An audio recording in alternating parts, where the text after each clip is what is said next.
What's up guys? I hope I didn't scare you too much by my little run-in with some issues on the Skyline at the track the other day. The RB is a brand new platform to me, so there's a ton I still need to learn. The first thing we can address is that massive amount of blow-by that we saw after drifting a few laps. Yes, I still need to clean it up. So if you look at my catch can, you can see, well, I was gonna say that you can see that it's half full, but it looks like all the oil leaked out of that catch can.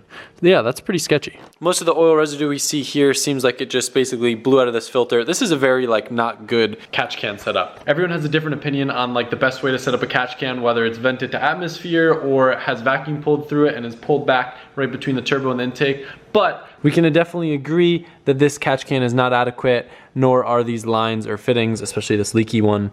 But before we get too wrapped up in the engine bay, I want to show you guys a really cool portable wireless speaker that Cove sent me called the Commuter. The Commuter is a very high quality Bluetooth speaker that has really nice bass. And although it works from 30 feet away, I've been using it from about a foot away in the Skyline. I don't know if you guys heard me listening to music, but it wasn't actually on this since it's all in Japanese and I can't figure out how to work it. I've actually been listening to music in the Skyline on the Commuter. Obviously filming a speaker on my camera isn't gonna do the sound quality justice, but it does sound really nice. You can just take my word for it. Cue the sick bass line. It'd probably work great while I'm riding too, but I haven't gotten around to trying that yet. It also fits in a cup holder too, which is very cool. Cove was nice enough to sponsor this video and give me a code for you guys. So if you want to pick up a Commuter speaker, you get 65% off and free shipping if you use the code ADAM65. That's gonna knock a ton of money off these things, and it's a very, very nice quality speaker. I'm very picky when it comes to audio stuff, and I wouldn't give you my word if this was subpar, trust me. I wanna give a massive thank you to Cove for sponsoring this video. It is greatly appreciated, and you guys can find the link to the Commuter speaker in the description, and now we can get back to work. Having 99% of my experience with SRs, I see this much blow by, my head goes rings. However, plenty of you guys, especially the Aussies on this channel, I know you guys know your RBs. Apparently, the way that the RB is designed, when you're at high revs drifting, all the oil kind of chills up in the head because there isn't adequate draining back down to the sump. So what a lot of people will do is put an additional oil drain on the head. Obviously, we can't do that right now. And all this oil up in the head is what gives you all that blow by, filling up the catch can and putting oil all over the bay. So hopefully it's just that and not rings. And what we will end up doing is pulling the head off so we can add that additional oil drain. But for now, we're just gonna focus on getting this catch can sorted out, and then I'll go into a little bit more detail on kind of the turbo, manifold, head, etc. setup. Conveniently enough, I have one of the best catch cans on the market laying around, primarily because we were gonna use it on the S15, but I can just order another one. Vibrant's giant smiley face catch can. This thing's sick, and the way that the filter is designed too, it's not going to just leak all over the bay. First thing we'll do is get this stupid catch can out of here.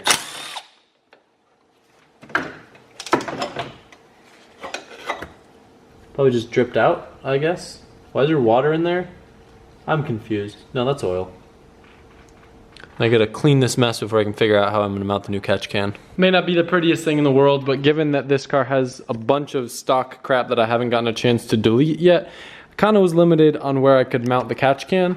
Put it in a similar spot, but what I did is I took the bracket that was over here before and just kinda bent a 90-degree angle into it so I could utilize it here.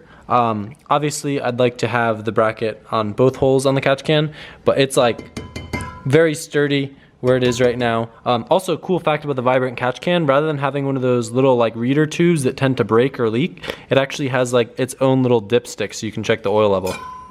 Also, before the turbo is too hot to actually touch it with fingers, but now I can show you guys the shaft play a little bit better. It does spin freely, but if it's down or any wiggled area, it doesn't spin at all.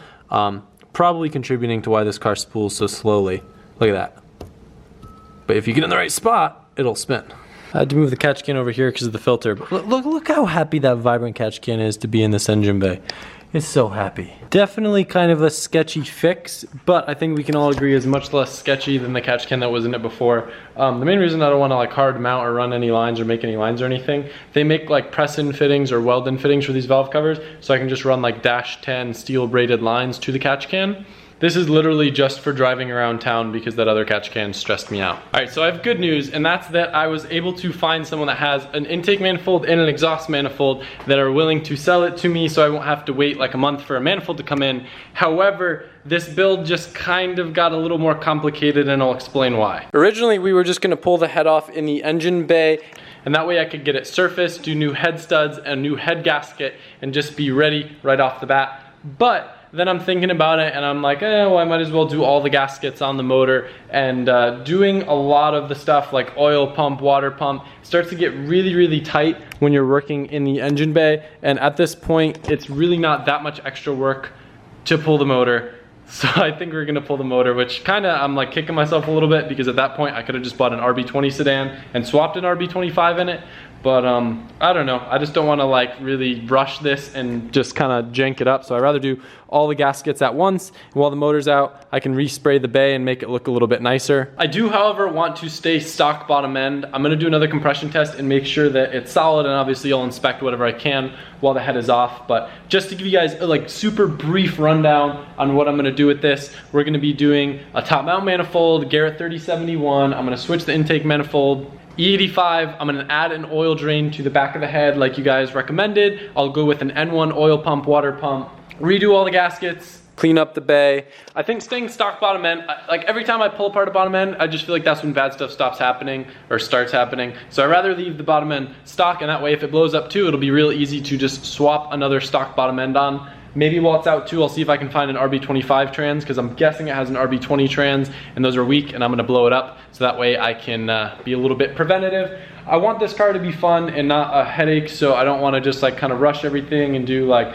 little by little and then just like kind of screw myself in that sense. However, we are gonna try to do this on kind of like a good timeline. It seems like all the parts between all the shops around here that carry RB stuff, we got Injuku, we got Raw Brokerage, we got a lot of the other engine shops around the area. We should hopefully be able to get the motor back in the car all refreshed maybe by late next week. I think that's a very realistic and fun time goal. I wanted to do some last rips with like the exhaust mic and the turbo mic, and then I realized that's gonna make pulling the motor a nightmare, because everything's gonna be hot and it's gonna make it really, really, really not fun. So unfortunately, this video was kind of uneventful, but I just wanted to kind of let you guys know the rundown on the RB situation so we can go from there. This thing's just a mess, and I guess I was naive in thinking that I'd be okay just kind of letting it go like this and making it work, but I know how these things go, and I think we have a chance to make something potentially more or maybe equally reliable.